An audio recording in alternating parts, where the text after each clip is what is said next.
Muito bem, amigos, nós estamos aqui para a continuação do tema que desenvolvemos hoje a respeito do último engano que Satanás tem preparado e tem produzido para os últimos momentos da história do planeta. Hoje, um pouco mais cedo, nós estivemos estudando a respeito de Apocalipse, capítulo 13, e vimos ali algumas figuras, alguns personagens que fazem parte desse contexto do último engano que Satanás está preparando. Nós já vimos ali que nós encontramos três personagens principais que estão se juntando, eles estão entrando em união para que possa então ser produzido este grande engano do qual Jesus cita em Mateus capítulo 24, ali no versículo 24 também. Jesus em Mateus capítulo 24, verso 24, ele diz que surgiriam falsos cristos e falsos profetas com o propósito de enganar, se possível, os próprios eleitos. E agora então nós vamos para a segunda parte deste tema, deste assunto, segunda parte desta palestra, onde nós vamos trabalhar o capítulo 16 de Apocalipse, alguns versículos do capítulo 16, onde nós trazemos aqui como tema a falsa libertação. Que falsa libertação é essa de que Satanás está preparando? O que Satanás está produzindo para esta falsa libertação? Nós vamos ver isso a partir do capítulo 16, versículo 12 do livro do Apocalipse. Mas antes, eu quero convidar você que está aí nos assistindo para uma breve oração antes de nós abrirmos a palavra de Deus. Se você puder, feche seus olhos, vamos falar com Deus. Pai querido, nesta noite nós te agradecemos mais uma vez, porque estamos aqui para estudar a tua palavra e desde já somos agradecidos pelas orientações e pelas revelações que o teu Santo Espírito possa nos trazer nesta noite. Tome conta de cada um de nós que estamos aqui estudando a tua palavra, desses amigos queridos que estão ali do outro lado assistindo, também das pessoas que assistirão um pouco mais tarde, assistirão posteriormente. Nós desde já te agradecemos, ó Deus, em nome de Jesus. Amém. Muito bem. Vamos então para o nosso texto base, que está em Mateus capítulo 24, versículo 24, e nós iniciamos a parte anterior, a primeira parte, falando a respeito de Mateus capítulo 24, onde Jesus diz o seguinte: porque surgirão falsos cristos e falsos profetas, operando grandes sinais e prodígios, para enganar, se possível, os próprios eleitos. Então esse aqui é o texto que vai nortear vai orientar todo o nosso estudo, também nesta segunda parte aqui de Apocalipse capítulo 16 agora. Esse texto nos orientou ali em Apocalipse capítulo 13 e ele vai nos orientar agora também em Apocalipse capítulo 16. Qual é o objetivo de Satanás neste grande engano? Nós já vimos que Satanás, o plano dele no céu era ocupar o lugar de Deus e receber a adoração de Deus. Como ele não consegue isso no céu, há uma batalha, há uma guerra, então ele acaba sendo expulso do céu, e ele transfere o campo de batalha do céu para a terra. E ao transferir o campo de batalha do céu para a terra, ele transfere também o desejo do coração dele de tomar o lugar de Deus, de receber a adoração, ele transfere para o coração do ser humano. E aqui na terra ele usa três agentes, três personagens que nós já identificamos em Apocalipse 13, três personagens tentando se parecer com a Trindade divina, com a Trindade apresentada pela Bíblia: o Pai, o Filho e o Espírito Santo. Em Apocalipse 13 nós vimos o dragão tentando imitar o Pai, porque o Pai dá para Jesus, lá em Mateus capítulo 28, o poder, todo o poder sobre o céu, debaixo do céu e sobre a terra, no céu e na terra. A besta que sobe do mar recebendo o poder do dragão, e o dragão ele dá o poder, todo o seu poder e toda a sua autoridade, assim como o Pai dá para Jesus também. E Jesus recebe o poder e autoridade do Pai, a besta do mar também recebe. E em Apocalipse 13, versos 11 em diante, nós vimos o terceiro personagem, a besta que sobe da terra, tentando se parecer com o Espírito Santo, tentando fazer o mesmo trabalho que o Espírito Santo faz, mas não de direcionar as pessoas para Jesus, para o verdadeiro Cristo, mas direcionar as pessoas para o falso Cristo, que é a besta que sobe do mar. Ok? Nós vamos ver agora aqui então qual é este objetivo que Satanás tem em mente com estas ações desses três personagens: o dragão, a besta do mar e a besta que sobe da terra. Ok? O objetivo, na realidade, é uma falsa libertação, é promover uma falsa libertação.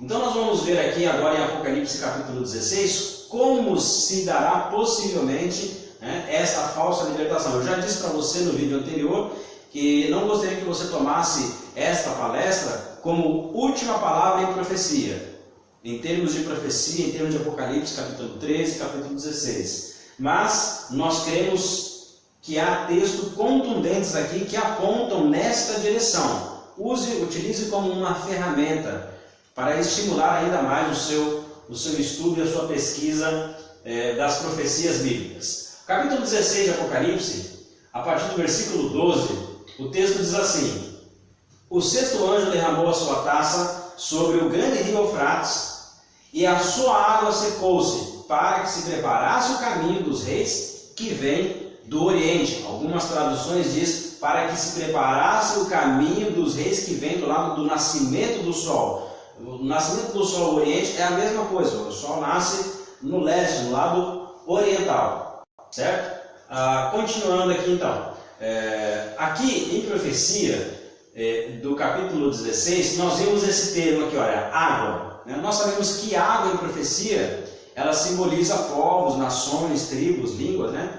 Nós não vamos ter tempo aqui para ensinar todos os símbolos proféticos, mas eu quero trazer à luz aqui algumas considerações a respeito desses termos que aparecem. Por exemplo, em Apocalipse 16, verso 12, aparece aqui o termo água. Né? A sua água secou-se, a água do grande rio Eufrates.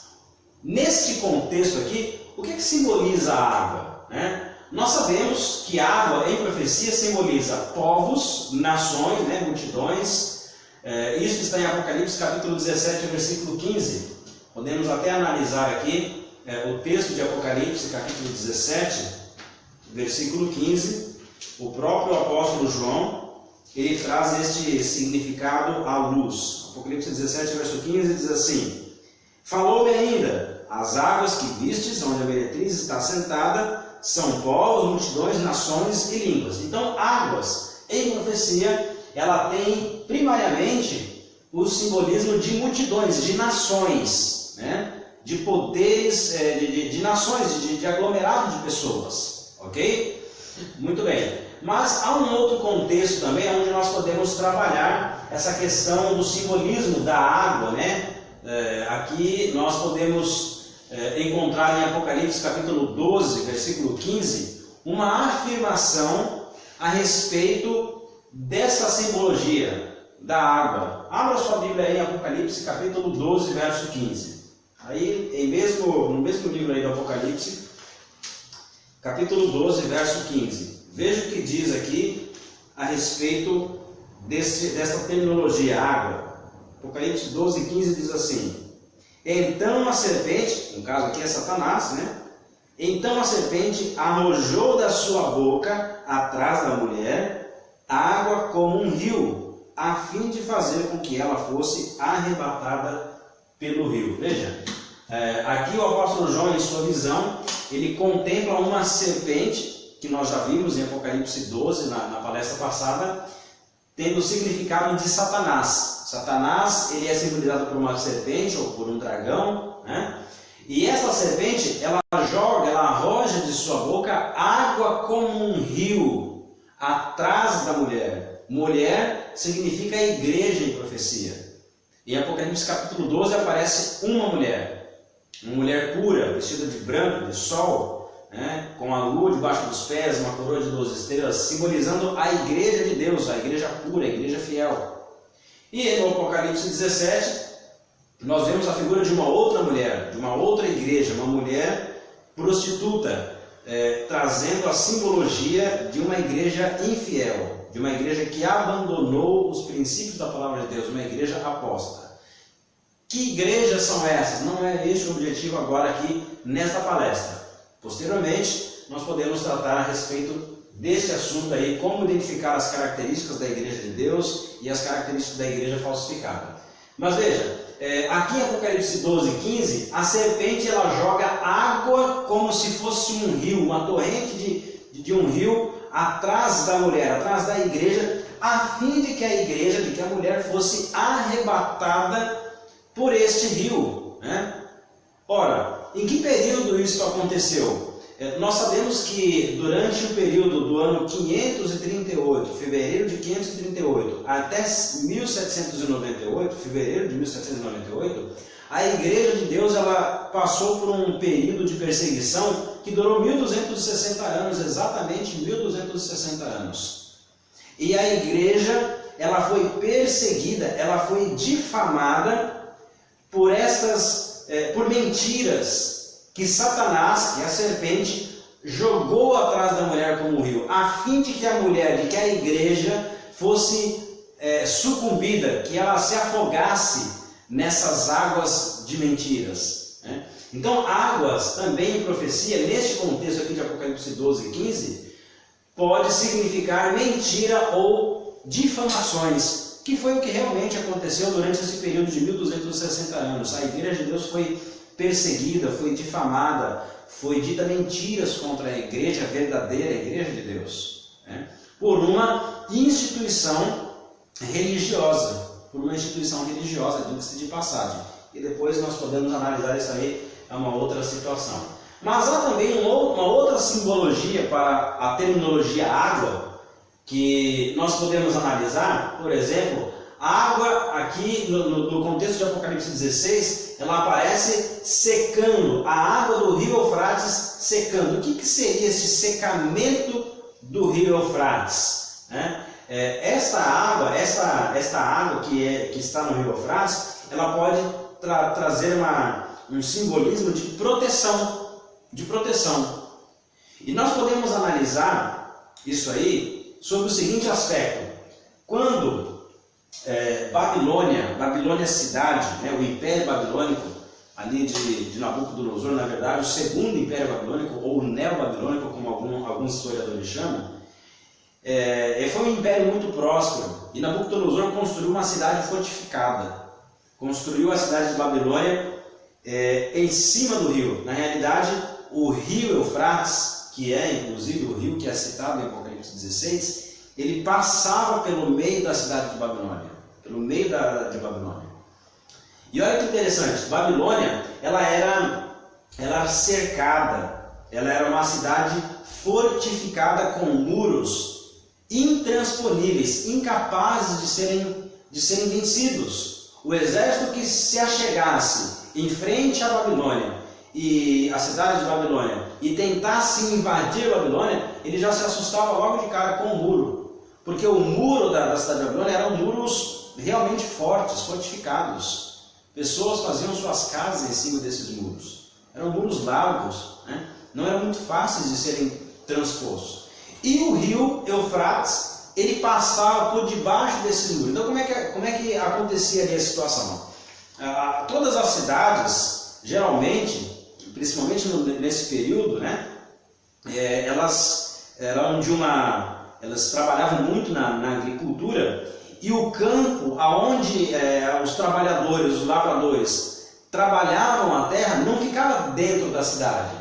Geralmente ficava fora dos muros da cidade. Então as pessoas, os trabalhadores iam para o campo, né, os agricultores iam para o campo, para fora dos muros da cidade.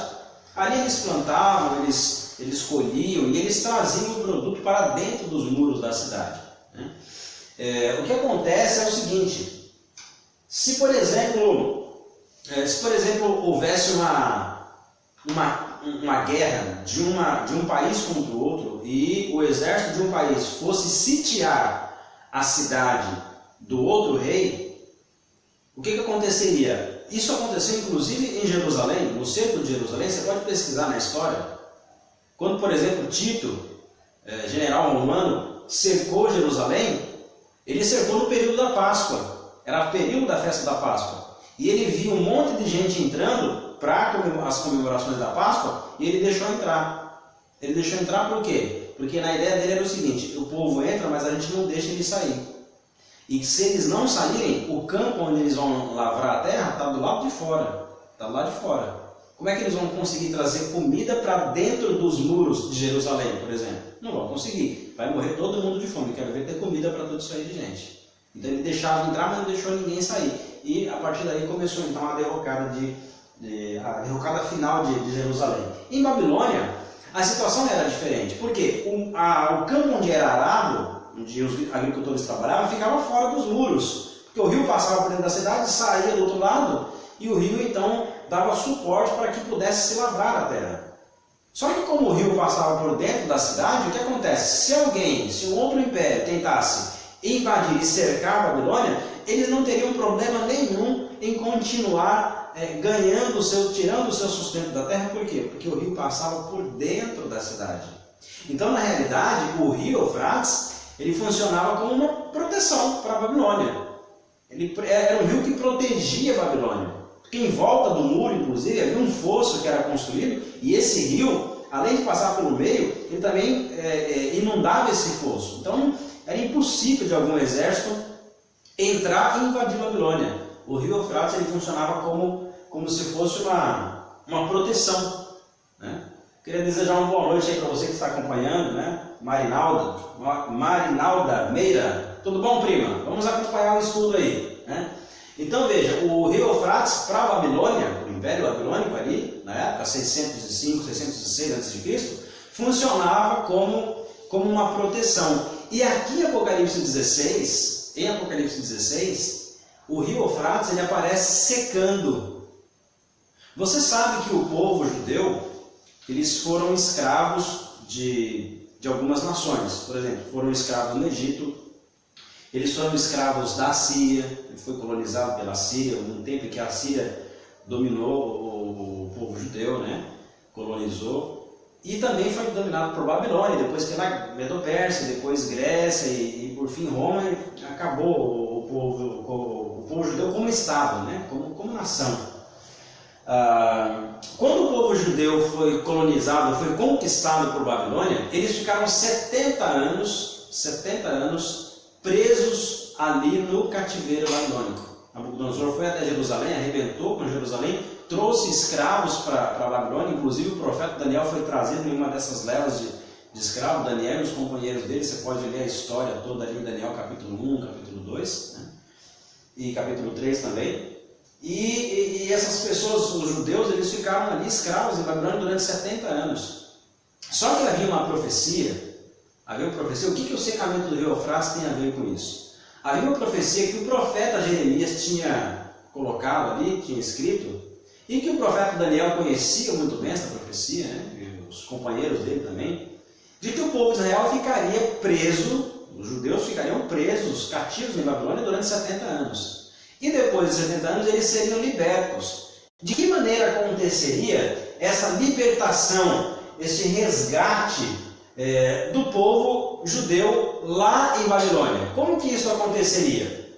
Veja o que diz o livro de Isaías, capítulo 44, versos 24 a 28. Isaías 44, 24 a 28 diz assim: Assim diz o Senhor, teu Redentor, e que te formou desde o ventre: Eu sou o Senhor que faço todas as coisas, que sozinho estendi os céus e extraí a terra.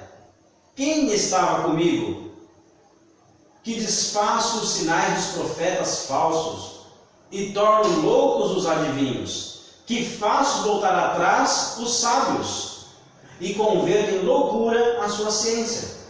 Sou eu que confirmo a palavra do meu servo, isso é Deus falando, e cumpro o conselho dos meus mensageiros, que digo de Jerusalém. Olha o que Deus diz aqui a respeito de Jerusalém: ela será habitada, e das cidades de Judá elas serão edificadas, e eu levantarei as suas ruínas. Que digo ao abismo, o que é que ele diz ao abismo? Seca-te, e eu secarei os teus rios. É exatamente essa sentença que está no versículo 27 de Isaías capítulo 44. Verso 28 diz, olha o que diz o verso 28.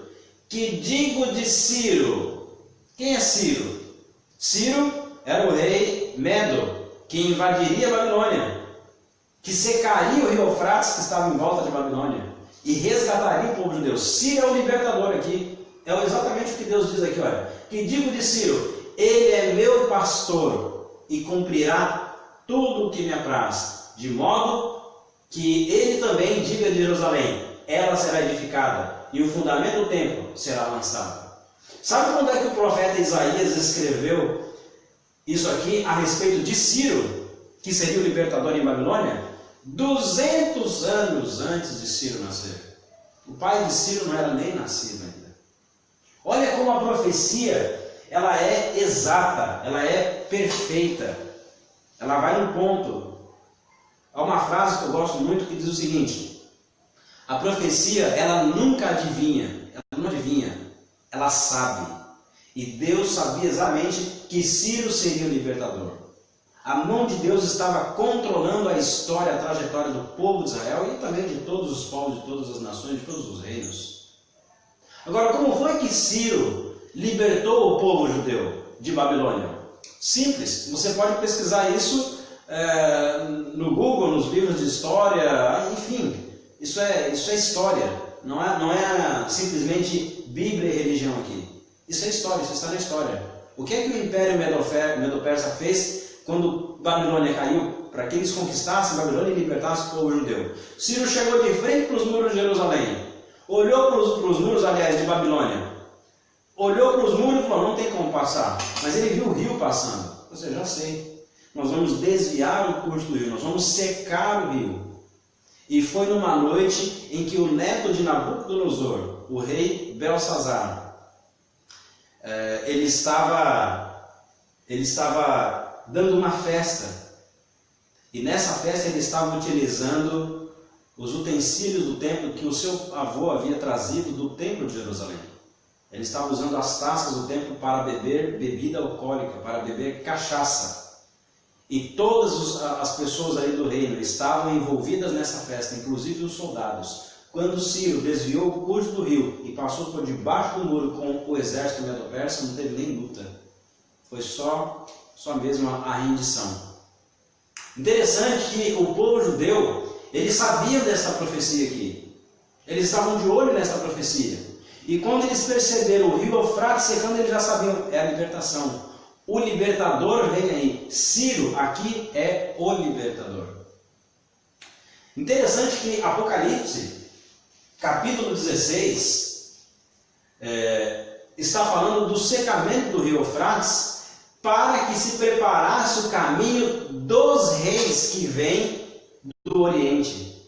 Quando o Império Babilônico caiu lá em Babilônia, o Império Babilônico cedeu lugar agora a um outro império, ao Império Medo-Persa. 2 impérios começaram a reinar: os reis da Média e os reis da Pérsia. Só que o Império Persa depois ficou mais forte. Os 3 primeiros reis foram medos e os restantes foram reis persas, que hoje, o Império Medo-Persa é o que hoje é o Irã, ali na Palestina, que é a região do Oriente Médio. Enfim. Então veja, aqui em Apocalipse 16, verso 12, diz que este rio Eufrates, ele se seca para preparar o caminho dos reis, não do rei, mas dos reis, assim como entrou o Império Medo-Persa lá em Babilônia para libertar o povo judeu. Do que Apocalipse 16 está falando? Ora, está falando de libertação. Não foi uma libertação que aconteceu lá em Babilônia, quando o Império Medo-Persa entrou para tomar Babilônia e libertar o povo judeu? É libertação. E quem era o libertador lá? Ciro era o libertador. Então, Apocalipse 16 está falando de libertação.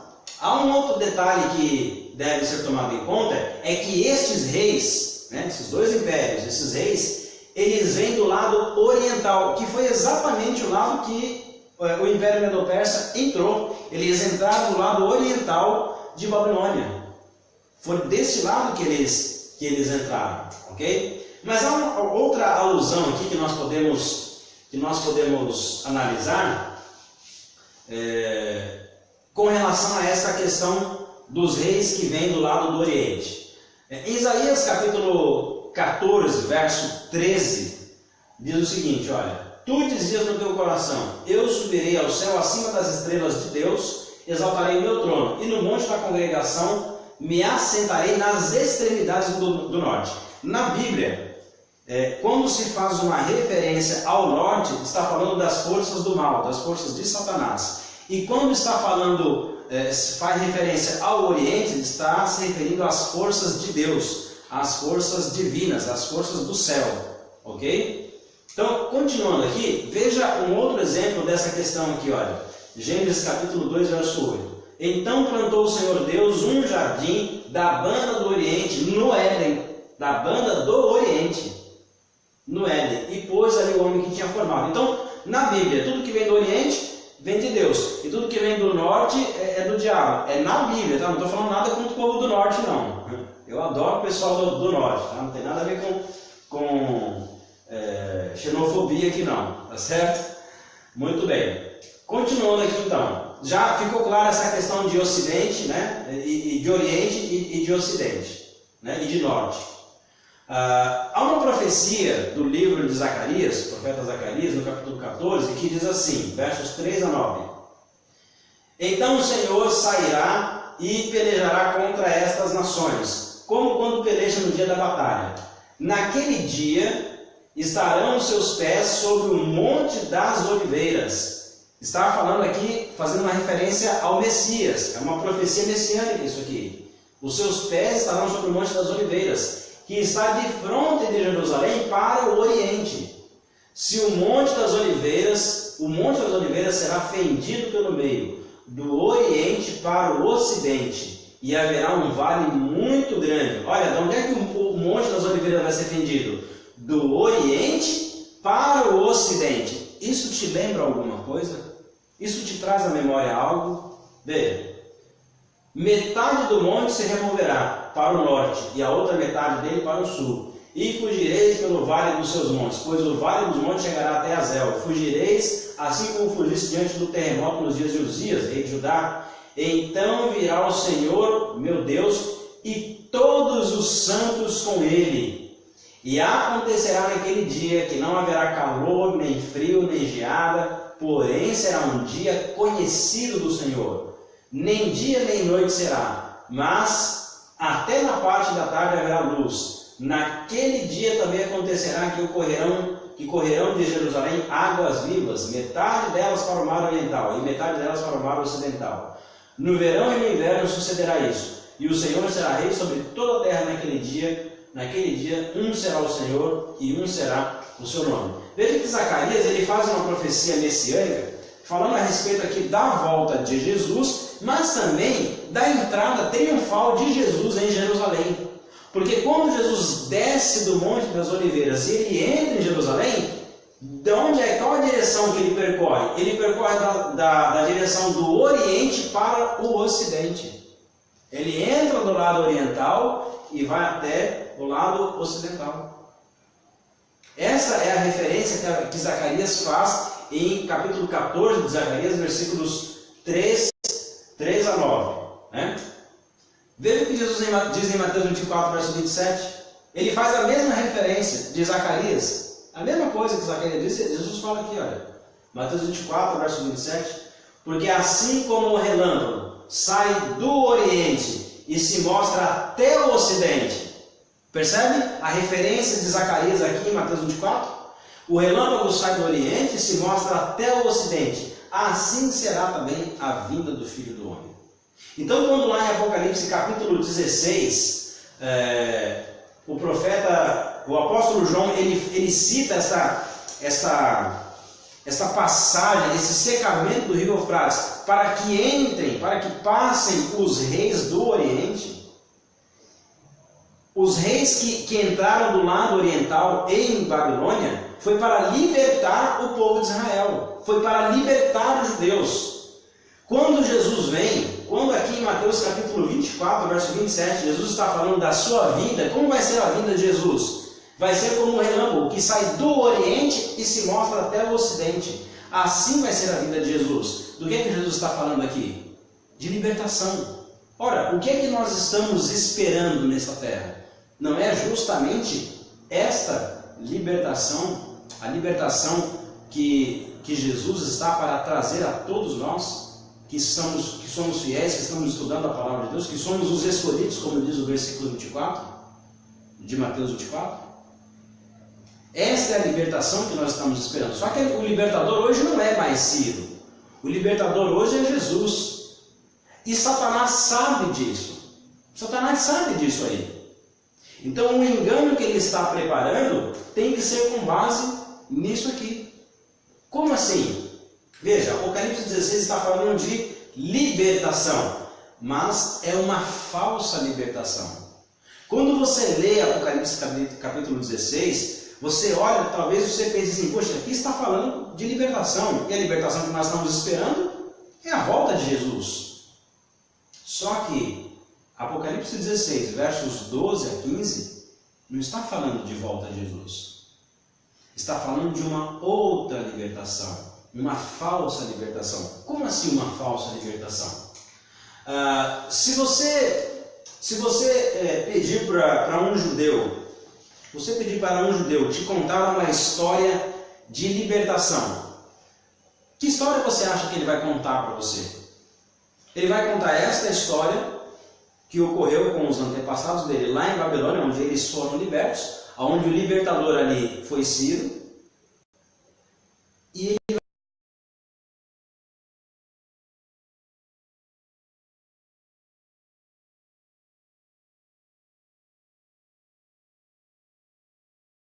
vai falar coisas muito vivas, muito claras na mente do povo judeu. Elas estão vívidas ali. Essas histórias de libertação, elas estão claríssimas na mente do povo judeu. São duas histórias. Uma aconteceu em Babilônia e a outra aconteceu no Egito.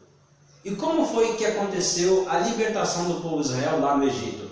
Continuando o texto aqui de Apocalipse 16, versos 13 e 14, diz assim: E da boca do dragão, e da boca da besta, e da boca do falso profeta, vi saírem 3 espíritos imundos, semelhantes a rãs, pois são espíritos de demônios, que operam sinais. Olha aqui a operação de sinais aparecendo novamente, como aparece em Mateus capítulo 24, verso 24. Os quais vão ao encontro dos reis de todo mundo, para os congregar para a batalha do grande dia do Deus Todo-Poderoso. Perceba algumas coisas aqui nesses versos. Aqui no versículo 13, aparecem os 3 personagens que nós vimos em Apocalipse 13. O dragão, que tenta imitar o pai, o próprio Satanás. A besta, no caso, a besta que sobe do mar, que tenta imitar o filho. E aqui há um outro personagem chamado falso profeta. Quem é este falso profeta? O falso profeta é justamente a besta que sobe da terra, que tenta imitar o Espírito Santo. Por que aqui em Apocalipse 16, a besta da terra é chamada de falso profeta? Há um texto em 2ª carta de Pedro, capítulo 1, verso 21. Se você tiver a sua Bíblia aí, abra a sua Bíblia na 2ª carta de Pedro, capítulo 1, versículo 21, que diz assim, um texto muito conhecido. 2 Pedro 1, 21, diz assim: Porque nunca, jamais, qualquer profecia foi dada por vontade humana. Entretanto, homens santos falaram da parte de Deus, movidos pelo Espírito Santo. Os profetas que escreveram a Bíblia, eles foram movidos, eles foram inspirados pelo Espírito Santo de Deus.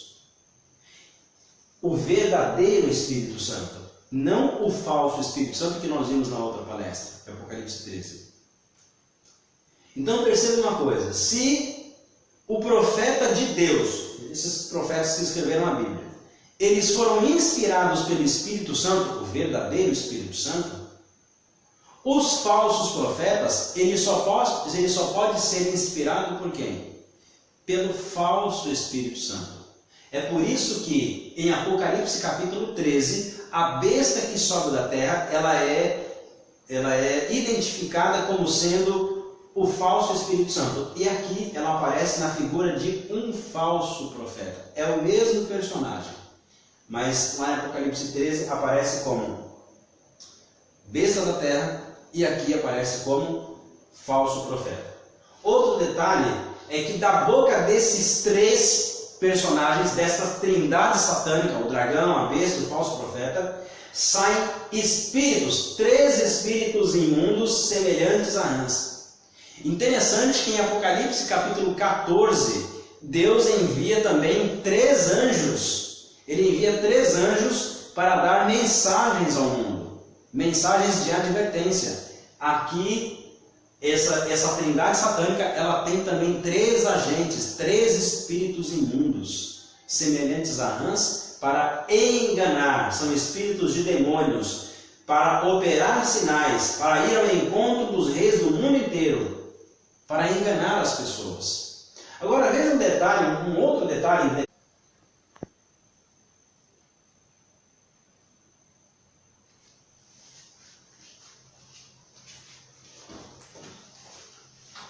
Muito bem, continuando aqui, né, o vídeo deu uma pequena travada ali na transmissão, mas nós já vimos em Apocalipse, aqui em Apocalipse capítulo 16, que o tema de Apocalipse 16 é libertação, certo? Então, se nós assim perguntarmos para o povo judeu quantas libertações históricas já teve, que os antepassados dele teve, eles vão te contar 2 histórias. Uma história de libertação aconteceu em Babilônia, certo? E a outra história de libertação aconteceu no Egito. E lá no Egito, quando aconteceu a libertação, uma das pragas foi justamente a praga das rãs. Onde é que teve uma história do povo judeu de libertação que envolveu pragas e que uma das pragas eram as rãs? Porque se você ler para Apocalipse 16, o título aqui de Apocalipse 16 é justamente esse. Ó. Veja o que diz Apocalipse capítulo 16, o título aí de Apocalipse. Veja, Apocalipse capítulo 16, diz aqui, está falando das 7 pragas, ou os 7 flagelos. São pragas que Deus envia para a terra. E a última praga aqui, a penúltima praga, no caso, a 6ª praga, é uma praga. E uma dessas pragas, a 6ª no caso, é o secamento do rio Eufrates, é libertação, e tem espíritos imundos semelhantes a rãs. Né? Onde é que teve na história do povo judeu uma história de libertação que teve pragas e que teve rãs? Ora, foi no Egito. E como é que foi essa libertação? Como é que foram essas pragas? Perceba que em Mateus capítulo 24, versículo 24, Jesus diz que os sinais operados pelo falso Cristo, pelo falso profeta, seriam tão grandes que, se possível, enganariam até os escolhidos. Vamos dar uma olhadinha no que aconteceu lá no Egito, quando o povo de Israel foi liberto e que teve uma das pragas que envolveu o rã. Vamos dar uma olhadinha. Aqui até cita, né, que são espíritos de demônios, e o próprio apóstolo Paulo, em sua carta a Timóteo, ele diz que nos últimos dias surgiriam espíritos enganadores, espíritos de demônios, em 1 Timóteo capítulo 4, verso 1. Que sairiam para enganar as nações, certo? Mas vamos dar uma olhadinha aqui então de como foi esta libertação do povo de Israel lá no Egito quando Deus enviou as pragas. Olha, por exemplo, o texto de Êxodo, capítulo 7, versos 10 e 11. O que acontece? Deus pede para Moisés e Arão ir lá no Egito e falar para o faraó: olha, faraó, liberta o povo, senão eu vou trazer as pragas aqui para o Egito. Aí o que acontece? Moisés foi. Verso 10. Então Moisés e Arão foram ter com o faraó, e fizeram assim como o Senhor ordenara. Arão lançou a sua vara diante do faraó e diante dos seus servos, e ela se tornou em serpente. Faraó também mandou vir os sábios e encantadores, e eles, os magos do Egito, também fizeram o mesmo com seus encantamentos. Olha que interessante. Deus fala assim para Moisés: Moisés, joga ali a vara e ela vai virar uma serpente. Moisés joga a vara e ela vira uma serpente. Aí vem Faraó e fala assim: pega os mágicos lá do Egito, os magos do Egito. Chamaram os magos do Egito, eles jogaram a vara no chão e ela também virou serpente. Depois a vara de Moisés acabou engolindo, né? A serpente ali acabou engolindo as varas dos magos do Egito. Mas qual era a mensagem que Faraó estava querendo passar para os egípcios e para os israelitas que estavam ali como escravos no Egito? Qual era a mensagem? Olha, você está vendo isso aí que Moisés está fazendo? Isso é mágica, a gente consegue fazer também. Enganando os egípcios e os israelitas que estavam ali. Foi um engano que aconteceu ali, uma obra do engano. Porque Moisés não estava fazendo mágica, Moisés estava sendo orientado por Deus ali. Mas Faraó e os magos do Egito, sim, eles fizeram magia, né? Fizeram mágica ali. Os magos do Egito fizeram os mesmos com seus encantamentos. Eles imitaram, mais uma vez aqui, a imitação. Eles imitaram o que Moisés e Arão fizeram, certo? Vamos ver aqui a outra praga.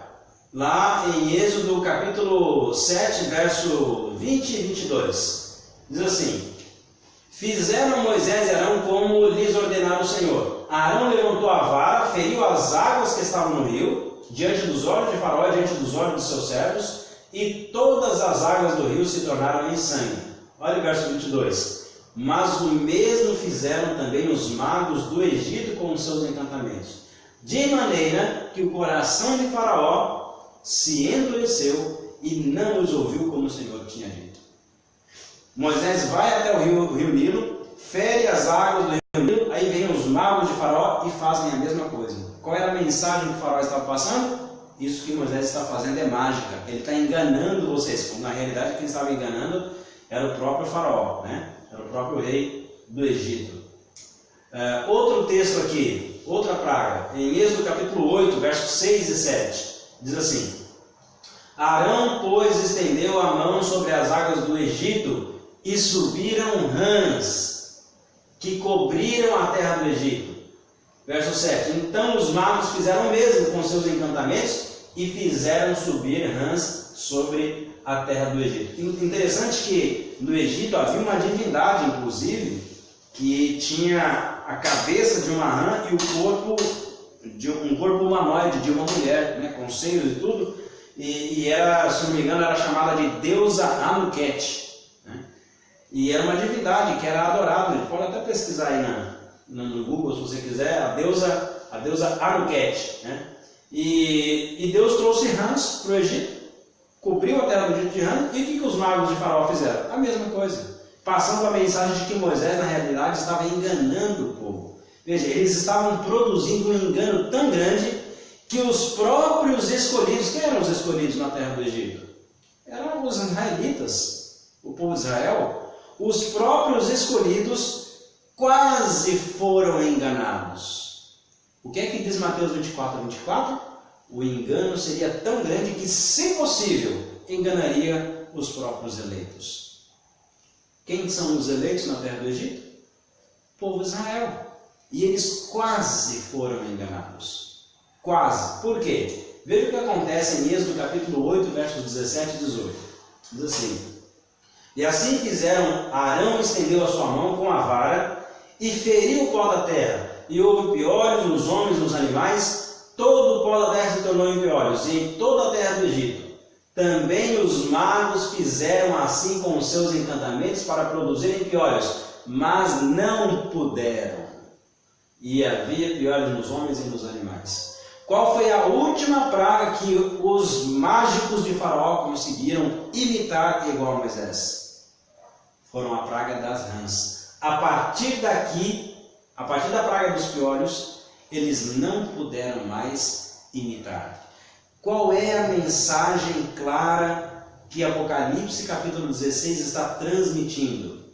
Que assim como foi na libertação do povo de Israel lá no Egito, houve engano. O Faraó enganou, tentou enganar os israelitas, os eleitos, os escolhidos. Ele tentou enganar por meio da imitação, inclusive, que é o que Satanás faz em Apocalipse capítulo 13. Ele tentou enganar por meio da contrafação, do disfarce, que é o que Satanás vai procurar fazer agora no capítulo 16 de Apocalipse. Uma contrafação, um disfarce, uma falsa libertação.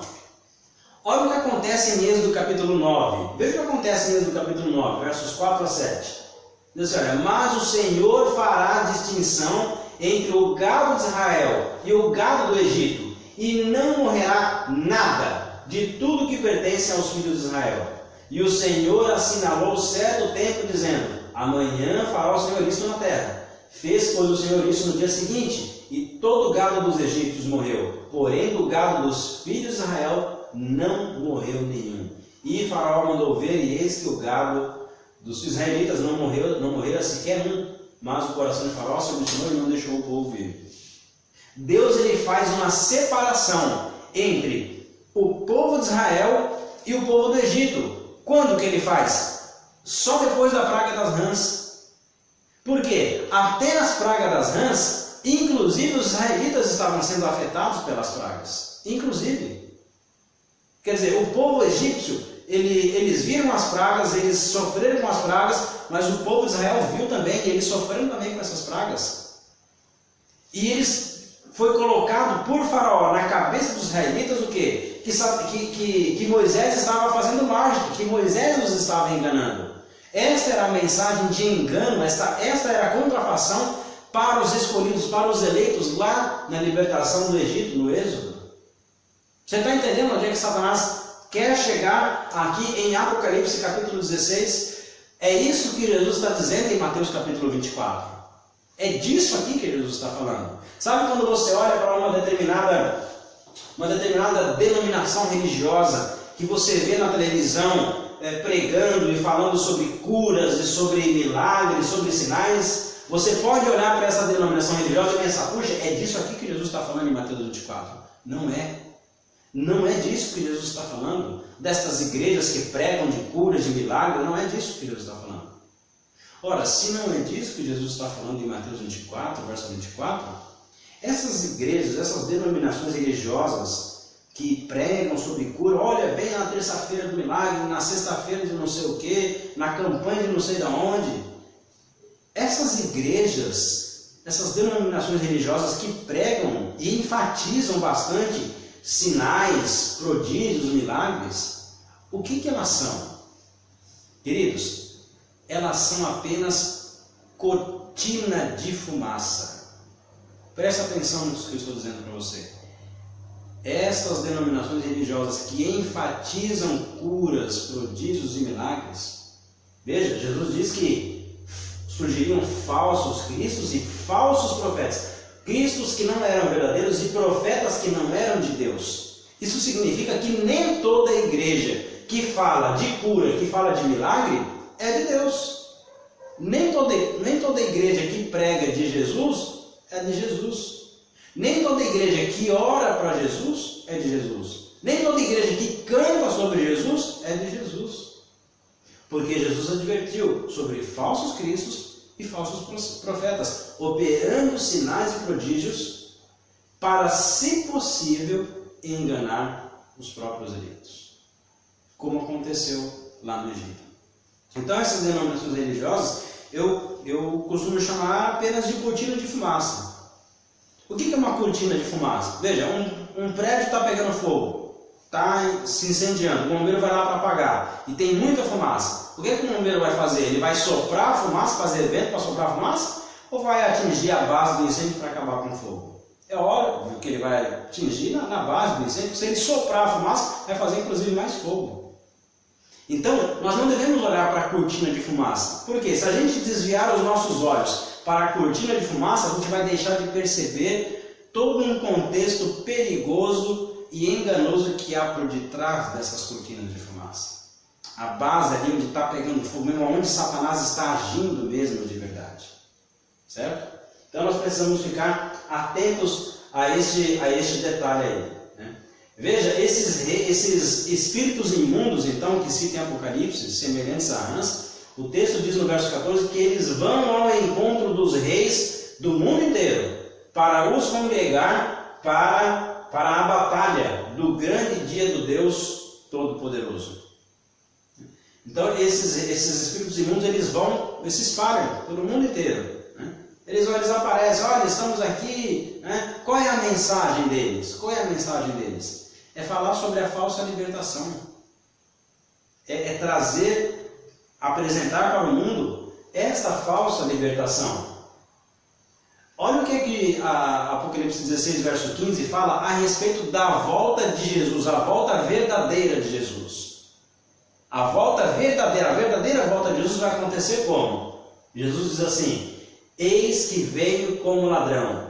Bem-aventurado aquele que vigia e guarda as suas vestes, para que não ande nu e não se veja a sua nudez. Como é que Jesus vem? Ele vai vir como ladrão. Como assim como ladrão? Ele vem no momento que ninguém está esperando, ele vem de surpresa, pega aqueles que é dele, não de forma invisível. A Bíblia já ensina isso, que Jesus vem de forma visível, pessoal e literal, mas ele vem no momento que ninguém está esperando, pega o que é dele e sai fora, e vai embora com salvos para o céu. Esses espíritos imundos semelhantes a Rama, eles fazem diferente. Eles vêm, eles vão para os reis do mundo inteiro, e o que é que eles vão dizer?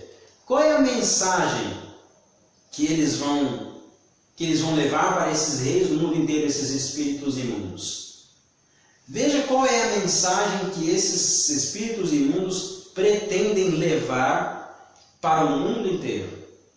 Um dia os discípulos de Jesus, lá no próprio capítulo 24 de Mateus, ali no mesmo contexto, eles se aproximaram de Jesus, questionando a Jesus a respeito dos sinais da volta dele a este mundo. Olha o que é que Jesus respondeu em Mateus 24, verso 3. E estando ele sentado no Monte das Oliveiras, chegaram-se a ele os seus discípulos, em particular, dizendo: declara-nos quando serão essas coisas, e que sinal haverá da tua vinda e do fim do mundo. Presta atenção nessa palavrinha aqui, olha, vinda. Os discípulos citaram assim: que sinal haverá da tua vinda? A palavra vinda aqui, no grego, é a palavra parousia, que quer dizer vinda, que quer dizer aparecimento.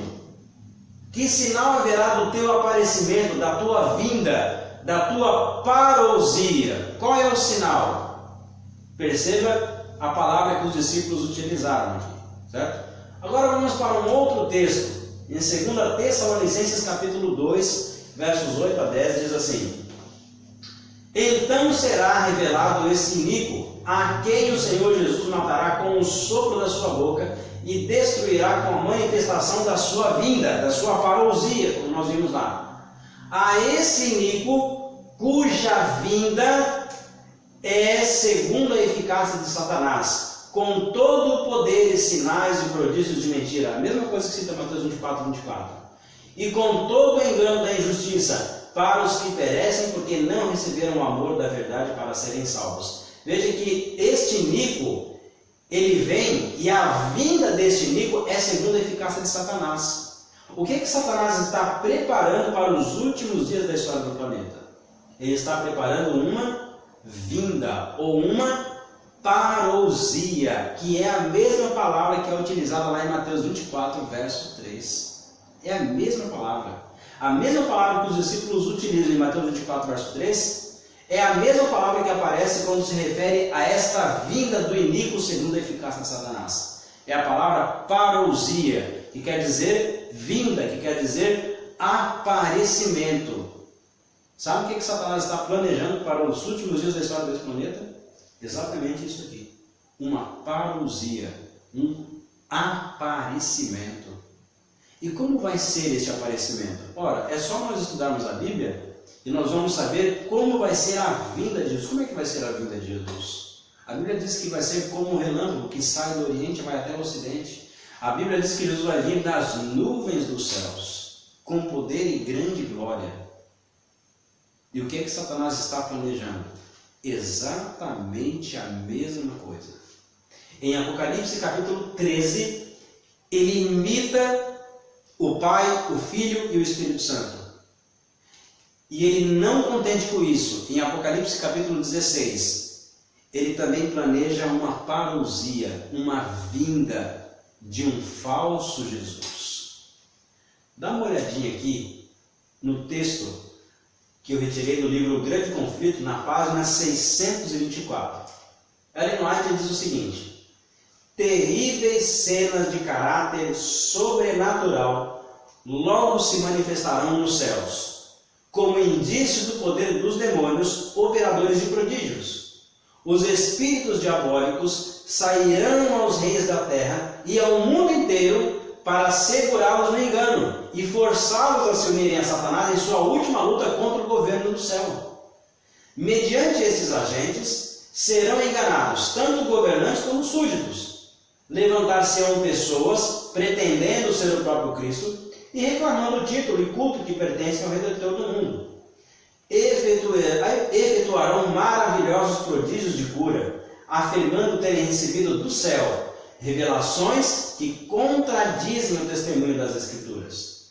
Como ato culminante do grande drama do engano, o próprio Satanás personificará Cristo. Isso aqui é a mensageira do Senhor que está dizendo. É a serva do Senhor que está dizendo. O próprio Satanás personificará Cristo.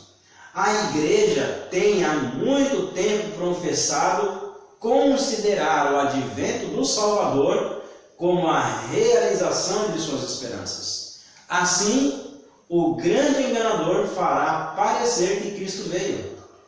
Em várias partes da terra, Satanás se manifestará entre os homens como um ser majestoso, com um brilho deslumbrante, assemelhando-se à descrição do Filho de Deus dada por João em Apocalipse capítulo 1, versos 13 a 15.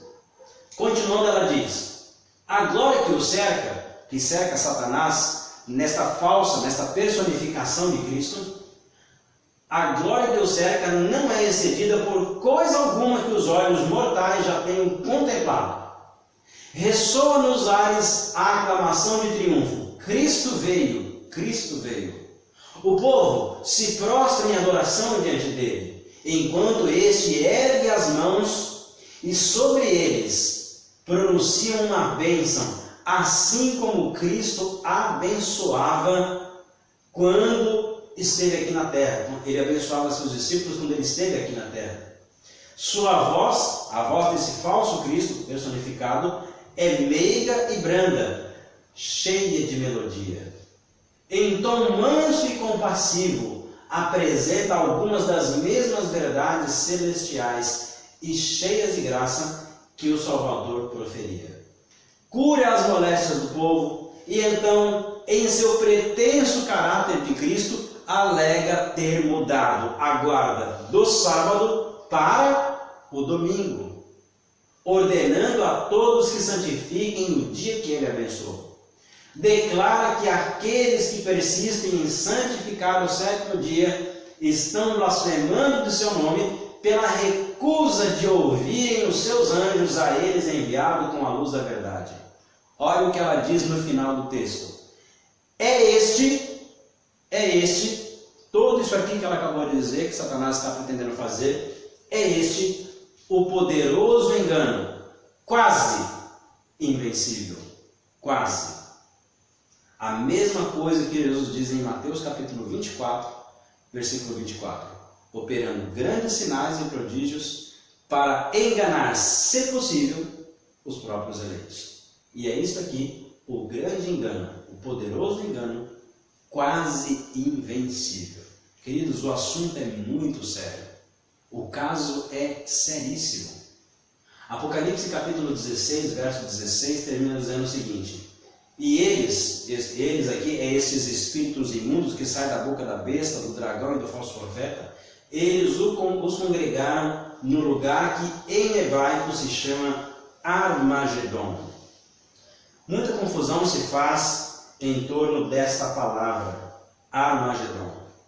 Algumas pessoas imaginam o Armagedon como se fosse uma terceira guerra mundial. Estão tentando traduzir símbolos apocalípticos por coisas que acontecem aqui no nosso mundo, no mundo físico. E nós precisamos traduzir o Apocalipse com as coisas que há no mundo espiritual na Bíblia. Com coisas que há na Bíblia. O Apocalipse capítulo 16 fala de uma batalha em um lugar que em hebraico se chama Armagedon. Para começar, não existe nenhum lugar físico na Bíblia com este nome, com o nome Armagedon. Mas o que seria esta batalha do Armagedon? O que seria este Armagedon? Eu costumo chamar o Armagedon de o ponto da decisão. Por que eu chamo de o ponto da decisão? Eu gostaria de relembrar para você uma história que está no segundo livro das Crônicas, lá no Velho Testamento, no capítulo 20, versos 1 a 30. Nós não vamos ler todo o texto aqui, mas você pode ler aí na sua Bíblia, depois na sua casa, com mais calma, essa história que acontece em 2 Crônicas, capítulo 20, versos 1 a 30. O que acontece ali? O povo de Deus estava para ser atacado por um exército numeroso. O rei havia consultado a Deus. E Deus, por intermédio dos seus profetas, havia orientado o rei de que ele não deveria mandar os seus soldados para a guerra, mas mandar apenas os sacerdotes, os levitas, os cantores do templo. E quando eles estivessem ali em frente ao inimigo, quando o inimigo estivesse se aproximando de longe, eles deveriam parar e começar a cantar, a louvar a Deus, porque Deus iria produzir um livramento para eles. Veja, era uma batalha onde aparentemente o povo de Israel seria destruído, porque o exército que estava vindo contra o povo de Israel era muito mais de 1000 vezes mais poderoso e numeroso do que os exércitos de Israel. E ali teve que ocorrer, então, para o rei Josafá, o ponto da decisão. Ou ele mandava o exército para a guerra, ou ele lutava, ou ele fazia o que Deus pediu para ele, que era mandar os levitas, os sacerdotes. O que você faria? Sabe que hoje nós temos um ponto de decisão também para enfrentar.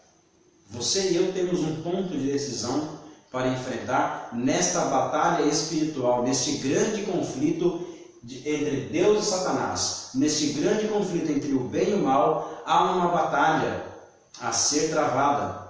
Na realidade, ela já está acontecendo. Ela iniciou no céu e veio para a terra, e hoje ela está na nossa mente. E nesta batalha há um ponto de decisão que precisa ser enfrentado. Há uma decisão que precisa ser tomada. E esta decisão está com base na ordem de Deus a respeito do dia de guarda. A Bíblia diz em Êxodo capítulo 20, versículos 8 em diante, que o dia de guarda, versos 8 a 11, que o dia de guarda é o 7º dia da semana, é o sábado. Mas hoje quase ninguém no mundo guarda o sábado. Há um ponto de decisão a ser tomado aqui. Por que há um ponto de decisão? Apocalipse capítulo 13, versos 16 a 18, nós vimos na palestra passada que a besta, ela tem um sinal, ela tem uma marca, ela tem um selo. Você pode traduzir da maneira como você quiser, sinal, marca, selo é a mesma coisa. Ela tem um selo. Neste selo, nesta marca da besta, está ali inscrita, está ali implícita o seu nome. Veja, Deus também tem um selo. Aliás, você sabe qual é o selo de Deus? Você sabe qual é o selo de Deus? Eu quero te convidar, nós já estamos chegando aqui no final da nossa palestra, mas eu quero te convidar a abrir a sua Bíblia em Apocalipse capítulo 7, antes de nós finalizarmos. Apocalipse capítulo 7, versículos 1 em diante, que diz o seguinte, Apocalipse capítulo 7, versos 1 em diante, diz assim: Depois disto, vi 4 anjos em pé nos 4 cantos da terra, conservando seguros os 4 ventos da terra, para que nenhum vento soprasse sobre a terra, nem sobre o mar, nem sobre árvore alguma. Vi outro anjo que subia do nascente do sol, tendo o selo do Deus vivo, e clamou em grande voz aos 4 anjos, aqueles aos quais fora dado fazer dano à terra e ao mar, dizendo: não danifique nem a terra, nem o mar, nem as árvores, até selarmos na fronte os servos do nosso Deus. Você sabe então que Deus ele tem um selo. A questão é a seguinte: qual é o selo de Deus? Qual é o selo de Deus? Para que você descubra qual é o selo de Deus, você precisa saber de uma coisa importante. Um selo, qualquer selo de um governante, ele tem 3 características. A primeira característica que um selo traz, a primeira coisa que um selo traz, é o nome do governante. É o nome do governante. A segunda coisa que esse selo tem que trazer é o cargo deste governante. E a terceira coisa que esse selo tem que trazer é o território aonde este governante domina. Por exemplo, se o presidente do Brasil, o presidente Michel Temer, escreve uma carta para o presidente dos Estados Unidos e ali naquela carta ele coloca o selo presidencial. No selo presidencial deve estar escrito assim, precisa estar escrito assim: o nome do governante. Qual que é o nome do governante do Brasil? Michel Temer. Qual é o cargo do governante do Brasil? Presidente. O nome é Michel Temer e o cargo é presidente. Qual é o território? Qual é a extensão do território do Michel Temer presidente? Do presidente Michel Temer? Brasil. Michel Temer, presidente do Brasil. Aí estão as 3 características de um selo. E com o selo de Deus acontece a mesma coisa. O selo de Deus traz essas 3 características: o nome de Deus, o cargo de Deus e o território que Deus domina. E onde é que está este selo? Onde é que aparece o selo de Deus? Abra sua Bíblia em Isaías, capítulo 8. Isaías, capítulo 8. Nós vamos descobrir aqui onde é que está este selo, que é chamado aqui em Apocalipse 7 de o selo de Deus. Isaías, capítulo 8, versículo 16. Veja o que diz o profeta Isaías no capítulo 8, versículo 16. Ele diz assim: resguarda o testemunho, sela a lei no coração dos meus discípulos. Percebeu? Vou repetir: resguarda o testemunho e sela a lei no coração dos meus discípulos. Ora, o selo de Deus está na lei de Deus. Então agora é só nós irmos até a lei de Deus e descobrirmos qual dos mandamentos é o selo de Deus. Simples assim. Vamos fazer? Vamos lá. Abra sua Bíblia em Êxodo capítulo 20. Vamos lá na lei de Deus. A lei de Deus está em Êxodo capítulo 20.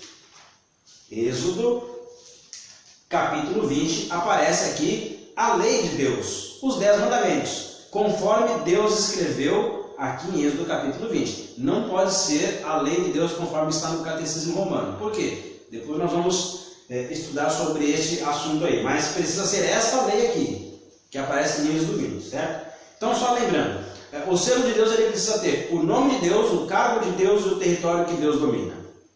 Veja o que diz o primeiro mandamento no versículo 3. Versículo 3 está aqui o primeiro mandamento. Diz assim: não terás outros deuses diante de mim. Esse é o primeiro mandamento. Veja, aqui não aparece nem o nome de Deus, nem o cargo de Deus e nem o território que ele domina. É um mandamento de Deus, devemos obedecer, mas este não é o selo de Deus, certo?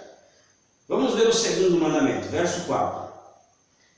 Não farás para ti imagem de escultura, nem semelhança alguma do que há em cima nos céus, nem embaixo na terra, nem nas águas debaixo da terra.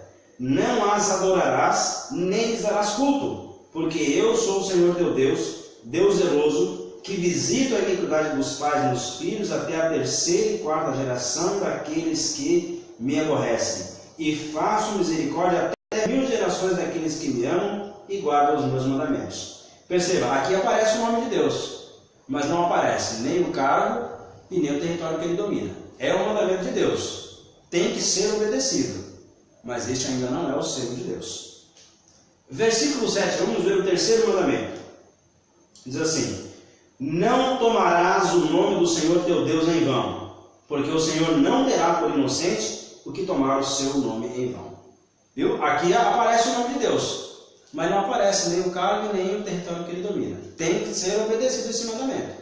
Mas este mandamento, o terceiro mandamento, ainda não é o selo de Deus. Vamos ver o quarto mandamento. O quarto mandamento, no versículo 8, diz assim: lembra-te do dia de...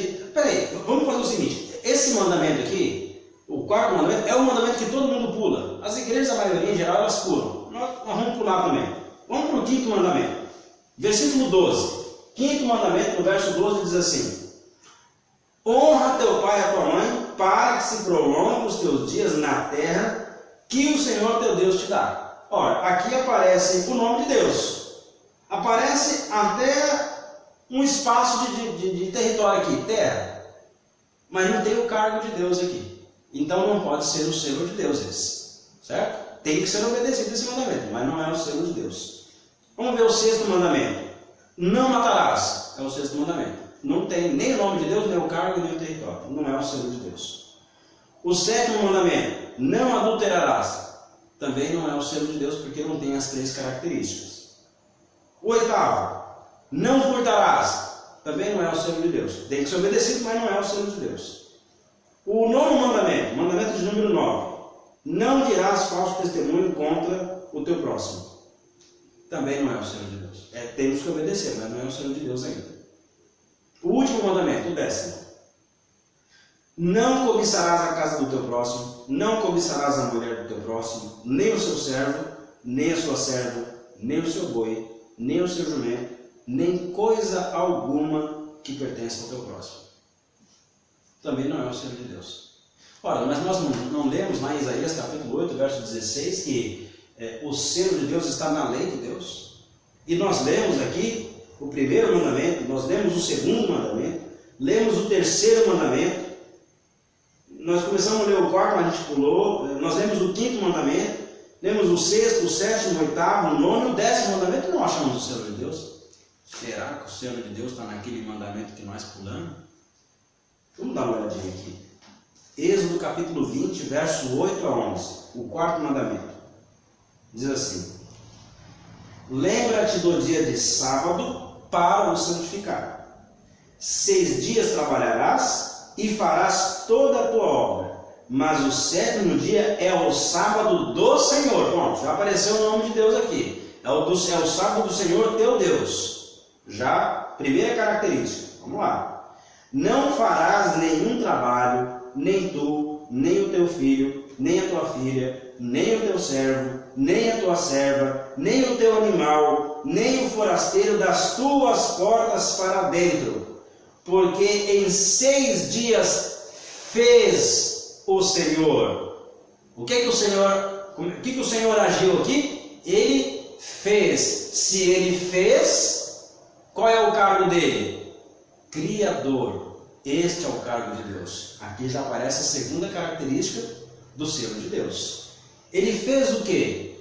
Fez o Senhor os céus, a terra, o mar e tudo que neles há. Pronto. Já apareceu aqui a extensão do território que Deus, como Criador, domina. Céus, terra, mar e tudo que neles há. E ao sétimo dia descansou. Por isso o Senhor abençoou o dia de sábado e o santificou. Prestou atenção, querido? Prestou atenção, minha amiga? O selo de Deus é o sábado. É um dia de guarda. E não é qualquer dia de guarda. Não é um dos 7 dias da semana. A Bíblia diz, ela é muito clara, ela é muito específica. É o 7º dia da semana. E termina aqui o mandamento, o quarto mandamento, o mandamento do sábado, dizendo que Deus abençoou o dia de sábado e o santificou.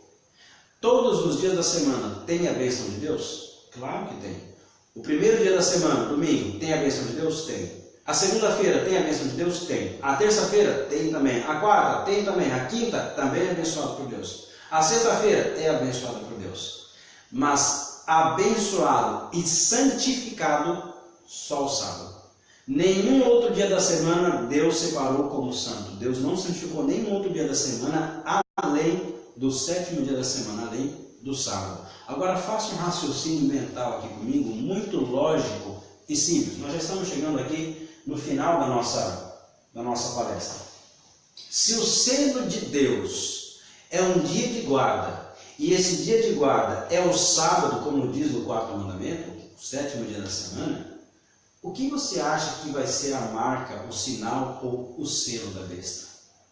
Obviamente que Satanás, procurando imitar tudo que Deus faz e distorcendo, o dia de guarda, o sinal, a marca, o selo da besta vai ser um dia de guarda. O sinal da besta vai ser um dia de guarda. E que dia de guarda é este? Eu não vou te responder, porque eu vou deixar que uma instituição religiosa responda para você.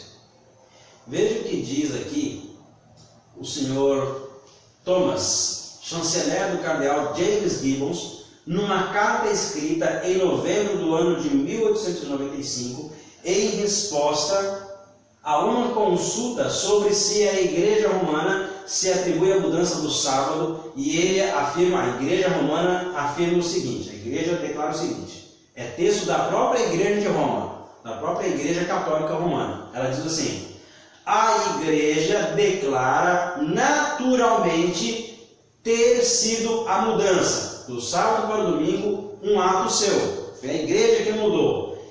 E este ato, ela diz, é um sinal. Perceba a palavra que eles usam? O ato de mudar o dia de guarda do sábado para o domingo é um sinal de sua autoridade eclesiástica em assuntos religiosos. Se o selo de Deus, se o sinal de Deus é o sábado, o selo e a marca da besta, ela só pode ser o domingo. Isso está claro na Bíblia e a própria Igreja Romana afirma isso. Eles não escondem isso como instituição. Mas agora aqui eu preciso te fazer um alerta. Talvez você esteja pensando o seguinte: mas então ele está falando mal dos católicos. Não. É preciso separar na nossa mente igreja, instituição, e igreja, pessoas.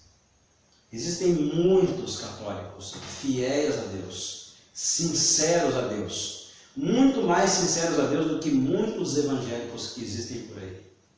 Existem católicos que são pessoas excepcionais.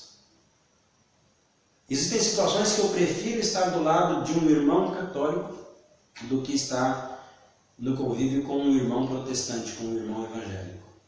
Porque são pessoas sinceras, fiéis a Deus naquilo que conhecem.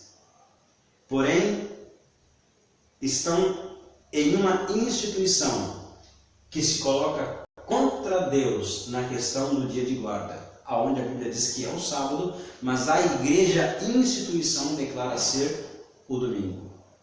Você sabe que isso não é exclusividade da Igreja Católica. De ter pessoas ali sinceras, mas que estão numa instituição que se levanta contra Deus. Por exemplo, quando o apóstolo Paulo perseguia os cristãos, ele estava fazendo parte, ele estava numa igreja que estava perseguindo os cristãos ali no início da igreja cristã. Jesus foi perseguido pela igreja cristã, pela igreja de Deus na época, que havia se apostatado. Nem por isso Jesus era uma pessoa ruim, muito pelo contrário, Jesus era filho de Deus. Existiam outras pessoas que estavam na igreja, como por exemplo Nicodemos, José de Arimateia. Eles estavam na igreja, mas a igreja já tinha se levantado contra Deus, já tinha se apostatado, mas eram pessoas fiéis, eram pessoas sinceras. O próprio apóstolo Paulo é um exemplo disso, que depois saiu desta igreja e se ajuntou com o rebanho de Deus. Então, queridos, existem pessoas sinceras em todos os lugares. Então, é o seguinte, separa da sua mente Igreja Católica instituição e Igreja Católica membro. Membro é uma coisa, instituição é outra. Tem muita gente fiel e sincera dentro da Igreja Católica Apostólica Romana. Assim como tem muita gente que não é sincera e não é fiel lá dentro também. Assim como nas igrejas evangélicas tem muita gente sincera e fiel e tem gente que não é sincera e não é fiel também. Em todos os lugares há esta situação. Mas você percebe aqui que a Igreja Romana, em seus documentos, ela mesma afirma que a mudança, o ato de mudar a guarda do sábado para o domingo, é um sinal de sua autoridade. Ora, se o domingo é o sinal da besta, o sábado é o sinal de Deus, é o selo de Deus. E com quem que nós vamos ficar? Com aquilo que diz a Bíblia ou aquilo que diz a Santa Igreja? Com quem que nós vamos ficar? Pedro diz o seguinte: mais importa obedecer a Deus do que aos homens. Sabe o que diz em Atos capítulo 17, verso 30? Você que até agora talvez não sabia dessas coisas. Olha o que diz o livro de Atos, capítulo 17, versículo 30. Diz assim: mas Deus, não levando em conta os tempos da ignorância, manda que agora que todos os homens em todo lugar se arrependam. Você não sabia dessas coisas? Deus não leva em conta os tempos em que você não sabia, os tempos da ignorância, o tempo que você ignorava este assunto. Apocalipse 18:4 diz o seguinte: ouvi outra voz do céu dizer: sai dela, povo meu. Puxa, mas eu não sabia dessas coisas, mas eu estou em uma instituição que não guarda o sábado, que guarda o domingo. Qual é o chamado de Deus para mim? Apocalipse 18:4: sai dela, povo meu. Sai desta instituição e vá para uma instituição que guarda o sábado, que segue o que a Bíblia diz em Êxodo capítulo 20. Você se considera ovelha de Jesus? Sabe o que é que Jesus diz das ovelhas dele em João 10:27?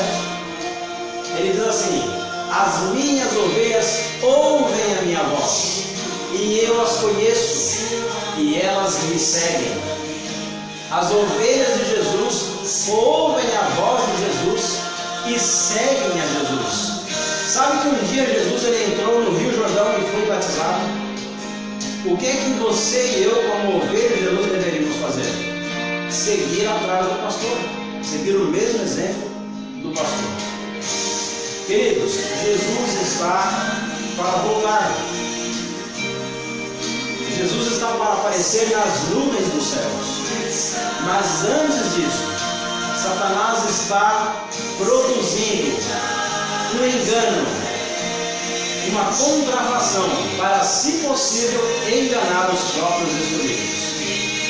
Que eu e você não venhamos a cair neste engano e possamos permanecer firmes ao lado de Jesus, até a volta de Jesus.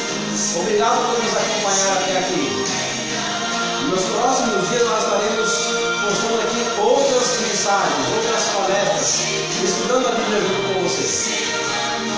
Nós vamos finalizar com uma oração, pedindo a Deus que ajude você a tomar a sua decisão ao lado de Jesus. Feche seus olhos e vamos orar a Deus.